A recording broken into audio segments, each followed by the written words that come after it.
Hello and welcome back to another update where I cover the latest developments throughout the front line in the Russo-Ukrainian war. It is your host Whip Union, and in this one there are numerous developments across the front line in favor of the Russians.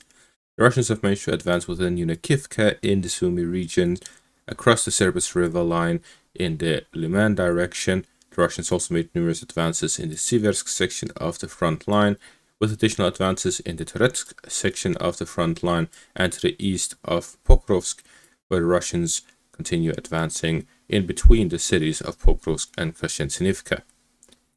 Starting out in the northern section of the front line, the Russians advance in the eastern parts of Unakivka, where they continue their offensive operations to gain full control over the town, which is the main logistical hub of the Russian forces in this section of the front line, which will allow the Russians to develop offensive operations beyond Unakivka to the next line of defense of the Ukrainians.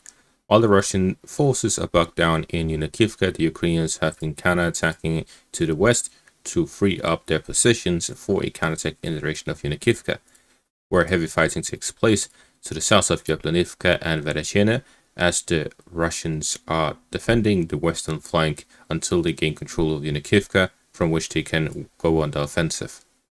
In the eastern section of the front line, the Russians have managed to advance within the town of Kadiasi, where they managed to gain control over the central parts of it and the southern forest line, expanding their zone of control within the settlement and slowly pushing the Ukrainians out of it, following which the Russians will be fighting over the fortified positions here to the south of Kadiasi.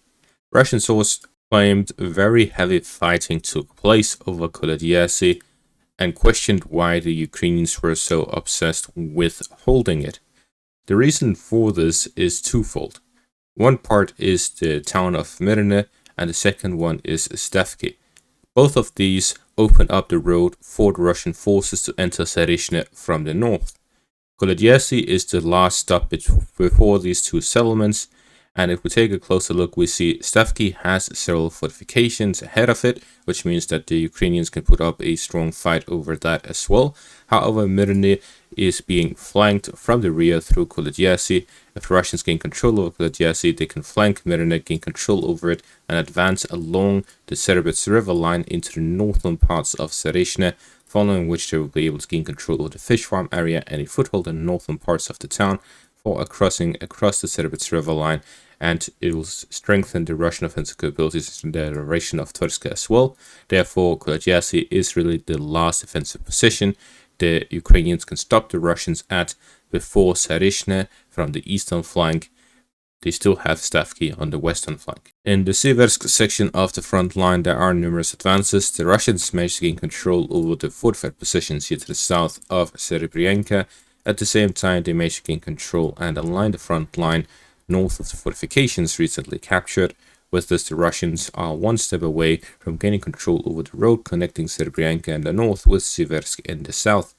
Gain control over this area will significantly strengthen the cooperation and coordination of the Russian forces here to the east of Siversk on the northern flank along the defensive line there, allow the Russians to gain control over Serebryanka, as they'll be able to strengthen offensive operations, concentrating their forces in one direction, having additional supply lines leading into the town, and allow the Russians to start fighting over the fortified positions from the northern and southern flanks, put the Ukrainians in a pincer by attacking on the weak points of their forces.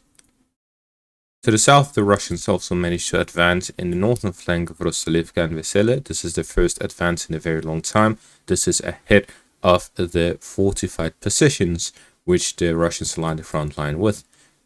This indicates a new trend by the Russian forces that will allow them to gain control of VMK, expand the zone of control here in the south. Following the capture of the fortified positions in the direction of Ivanogorivka, the Russians now have control over parts of the high ground overlooking the central fields here in between the eastern and western railway line that leads into Siversk. The Russians will likely start developing offensive operations along these fields and along both railways in the direction of Siversk from the south, combined with the offensive operations taking place east of the town. In the direction of the Canal in between Chasiv Yar and Toretsk, the Russians continued offensive operations to gain full control over the canal and establish a connected supply line between the Chasiv Yar and Toretsk directions. significantly strengthening the offensive capabilities east of Kostyantynivka. The Russians managed to gain control over several fortified positions and areas here across the canal. They've held a foothold for a while. Now they're making use of that to connect their forces between the north and the south. The Russians, with this geolocated footage, have pushed into the forest patch area, which allowed them to start connecting their forces here along the main road towards the forest patch area and gain control over the fortified positions, which they can flank from the rear, and their weak point. Gain control over this area will push the Ukrainians onto the last defensive position they have along the canal, which again they can also bypass this by flanking it from the rear with control over the waste heap here to the north, which overlooks the fortified positions, and with their control over Bilaora, they'll be able to push alongside the forest lines, especially if they capture the fortified positions here to the east of Bilaora. Advancing alongside these forest lines will allow the Russians to flank the fortified positions and cut them off from supplies, and gaining control over the forest patch area and the fortified positions will allow the Russians to connect their forces in between Toretsk and Chasiv Yar. To the west of Toretsk, there are two advances. The Russians managed to advance along Novosibirsk and Shcherbinivka, as well as from the city itself, to gain control over the pocket here in the direction of Klebenvik, Kretorinivka, the railway area and the fortified positions on the high ground. At the same time, the Russians also managed to advance northwest of Delivka along the railway area. Russians are slowly looking to gain control of the fortified positions along the reservoir and push the Ukrainians out of the pocket while attacking them on the flank. This will allow the Russians gain full control over the reservoir area.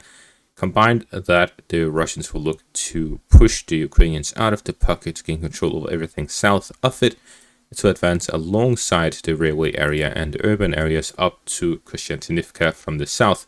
The residential area continues all the way up to the city. This means the Russians can slowly build up their forces alongside the railway and up along the settlements, slowly pushing upwards towards the city and having cover all the way there through simple infantry rushes.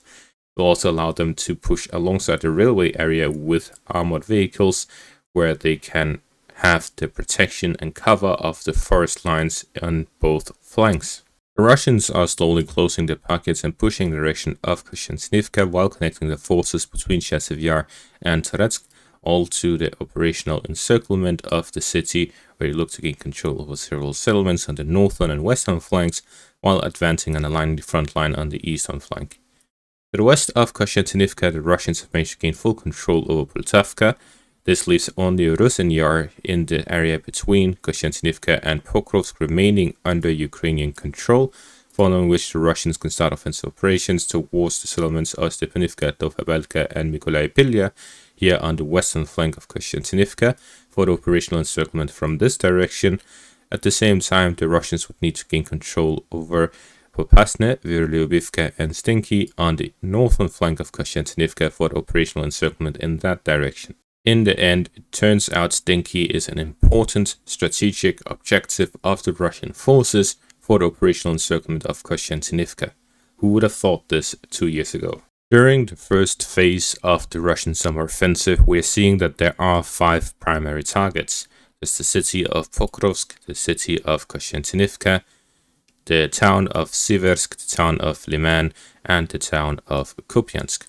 All these 5 locations are primary objectives of the Russian forces during this phase, where they are preparing for the second phase, where we will see the Russians moving in deeper to the operational encirclement of larger areas, such as Luhansk-Konstantinivka line, to gain full control over the Donetsk region. And then the third phase, where they will be fighting over the Zaporizhia and Kherson regions. So we're seeing that the first phase is simply the preparation phase for the capture of Donetsk, and all of these 5 locations have an important tactical significance for the capture of Donetsk. We take a look at it. Pokrovsk is the main logistical hub in the western outskirts of the region. Gain control over it, the Russians will be able to flank the fortified positions and the defensive line of the Luhansk-Konstantinivka line, and gain control over the majority of the western parts of the Donetsk region, where the Ukrainians barely have any fortifications beyond the city. The city of Kostyantynivka is the first city in the Sloviansk-Kostyantynivka line. Operationally encircling it and gaining control of it will allow the Russians to have a foothold within the Sloviansk-Kostyantynivka line, pushing through the central parts and capturing a quarter of the defensive line. Siversk will allow the Russians to align the front line on the eastern flank of the Sloviansk-Kostyantynivka line, while Liman will allow them to align the front line from the north, leaving just a small gap for the Ukrainian forces to reinforce and supply the entire grouping of forces within the Sloviansk-Droshkivka line at that point. And Kupiansk in the north will allow the Russians to develop offensive operations in the direction of Izium, which will then allow the Russians to flank the fortified positions and the final supply line of the Ukrainians to the northwest of Sloviansk. Therefore, the first phase is to gain control over these 5 locations. The second phase is to gain full control over Donetsk and Izium. The third phase would be to take advantage of these developments to then push towards Zaporizhia from the east and from the north. At the same time, to cross over the Dnieper River to gain control over Kherson, following which the Russians would have full control over the 4 annexed regions in southern and eastern Ukraine.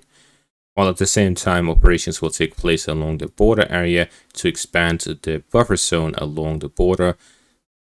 The Russians are able to gain and achieve these locations by the end of the year, then they will look to negotiate a peace deal where they hold what they have as long as they are internationally recognized and remove sanctions on Russia.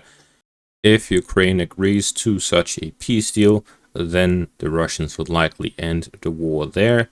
If they disagree with it and do not want to end the war at that point, then the Russians will likely look to gain full control over the eastern bank of the Dnieper River, potentially the south of Ukraine to get Russian majority-speaking regions, and to gain control over Kiev, either replacing the Ukrainian government or forcing a capitulation of it.